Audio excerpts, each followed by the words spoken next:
Victor, je sais pas, pourrais-tu me dire comment tu te sens? Je me sens excitée.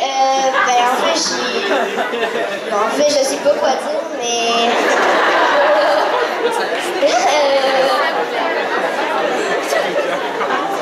En fait, moi, j'ai vraiment hâte de voir mon beau-père pas de cheveux.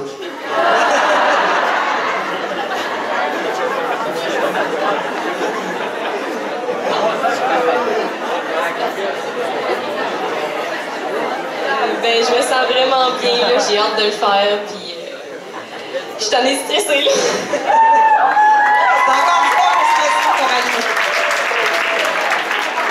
Moi, en étant une personne qui va se faire couper les cheveux, l'émotion commence à monter pas mal, là.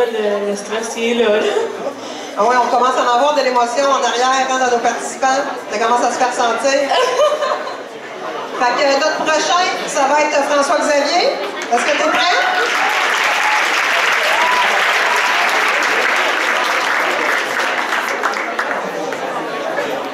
T'es belle, ça, oui.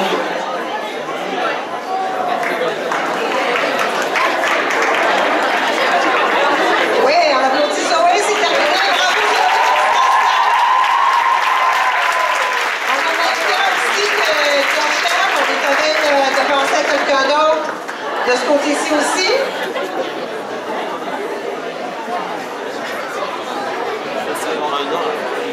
Alors, François-Xavier, tu as quel âge, toi, François-Xavier?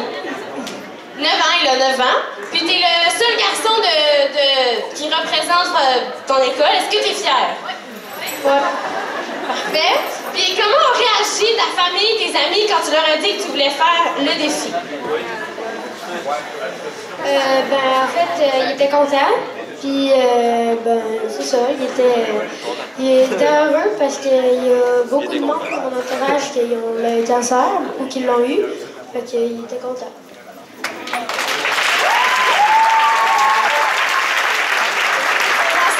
as ramassé beaucoup d'argent. J'aimerais ça que tu dises le nombre. Puis comment tu as fait? 700.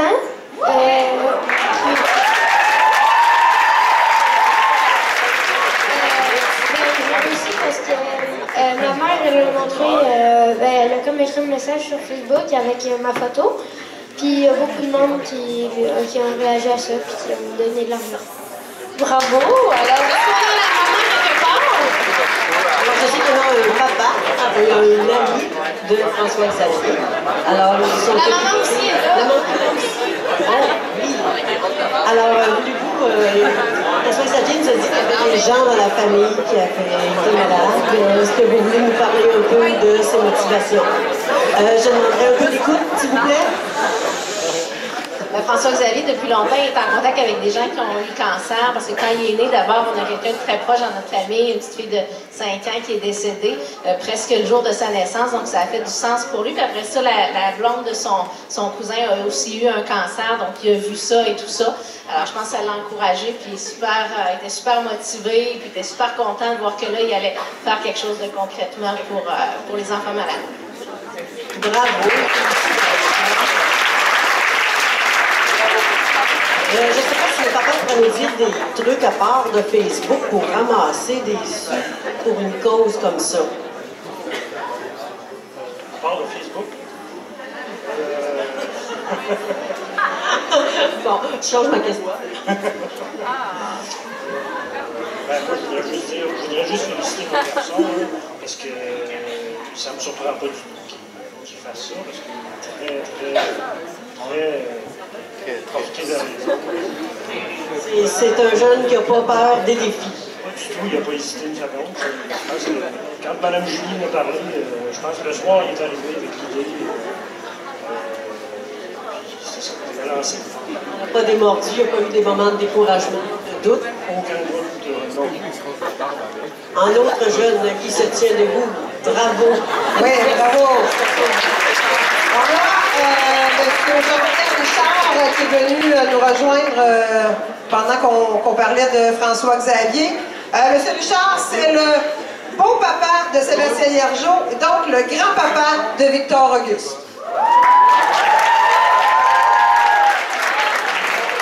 Bonjour, ça va bien? Ça va très bien. Parfait. Donc, moi, j'ai une question. Qu'est-ce qui est plus difficile? C'est perdre les cheveux ou la barbe? Qu'est-ce qui est le pire? Il n'y a pas grand-chose de pire. Ça va être... ça repousse, hein? C'est bien dit, ça repousse. Donc moi, je voulais savoir comment c'est arrivé le projet dans la famille avec les trois gars. Comment c'est arrivé?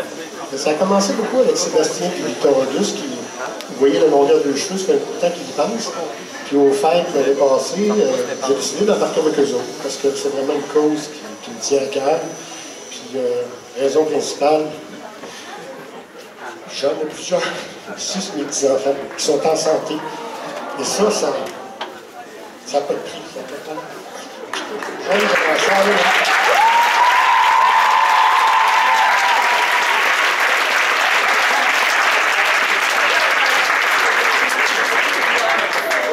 Il y a des jeunes comme Esteban en arrière, j'admire beaucoup le courage qu'ils ont pour passer à travers des épreuves comme ça. Je me trouve privilégié. J'ai 7 petits-enfants qui n'ont aucun de ces problèmes-là. C'est un petit peu par solidarité avec toutes ces familles-là. Puis je fais penser à tous les jeunes qui sont dans la salle qu'effectivement, il y en a d'autres qui ont des problèmes.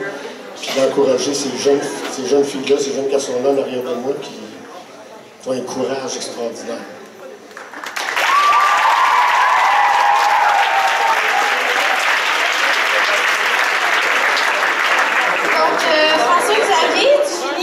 Comment on se sent, peu de cheveux? On dirait qu'il fait plus froid. C'est un peu normal. Donc, félicitations, François-Xavier. Tu as réussi à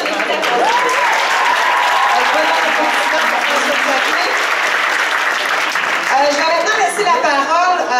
J'ai avec moi Mme Claudia Villemur, qui est chargée de projet à Leucan, et Véronique Massé, qui travaille au service aux familles. Mon nom est Claudia Villemur et je suis avec ma collègue Véronique. Dans le fond, Esteban a fait l'introduction sur qu'est-ce qu'on fait sur Leucan. Je vais vous parler un petit peu des autres choses qu'on offre.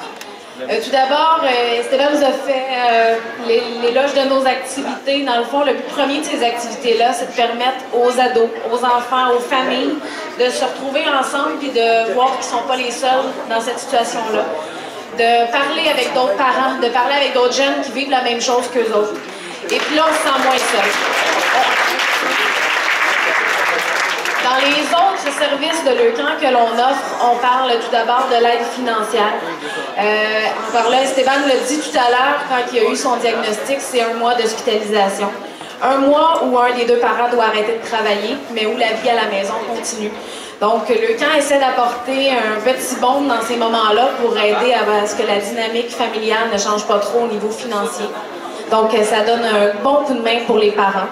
On parle aussi de la massothérapie. Pour vous et moi, c'est un luxe, la massothérapie, mais pour un jeune en traitement, ça peut faire la différence entre une bonne et une mauvaise nuit de sommeil. Et on le sait que l'énergie, ils en ont besoin, donc ils ont besoin de passer des bonnes nuits. Et aussi pour les parents, sur qui souvent il y a beaucoup de pression sur les épaules, de vouloir garder le fort à la maison et puis de ne pas craquer. Mais justement, la massothérapie leur offre ces petits moments de détente-là. On parle de l'accueil et du soutien psychologique, émotif, des choses dont fait ma collègue Véronique. Dès l'annonce du diagnostic, ils vont au-delà des familles, ils vont les rencontrer pour leur proposer ce qu'ils ont à les services qu'on offre. Les familles n'ont pas à courir après nous. On va au-delà, on va les rencontrer tout de suite et on les suit, on les aide, on les supporte tout au long des traitements et même après. On parle aussi justement de diverses activités. On va faire de la sensibilisation dans les écoles. Je pense qu'il y en a même déjà eu ici pour expliquer comment ça peut se passer dans le cas des traitements et à tous les âges. Donc, pour les tout petits et même ici au secondaire. Tous ces services-là, on peut les faire grâce à des gens comme vous qui organisent des défis tête rasée dans leurs écoles. Grâce aux gens aux familles, aux amis qui ont donné généreusement des dons pour ramasser.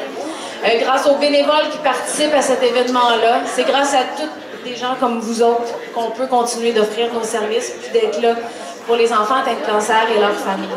Leucan ne reçoit aucune subvention, donc c'est tout grâce à des gens comme vous. Alors, en mon nom et au nom des enfants de Leucan, j'aimerais vraiment vous dire un gros merci beaucoup d'être là aujourd'hui.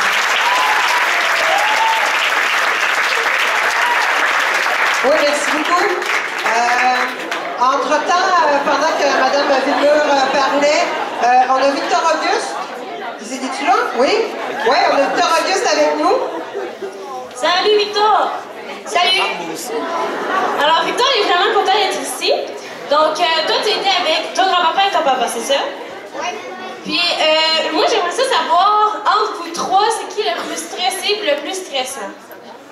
Je pense que c'est mon père. Pourquoi tu dirais ça? Parce que... Ben, c'est juste une blague qu'on fait. Ok, donc toi t'as décidé de donner tes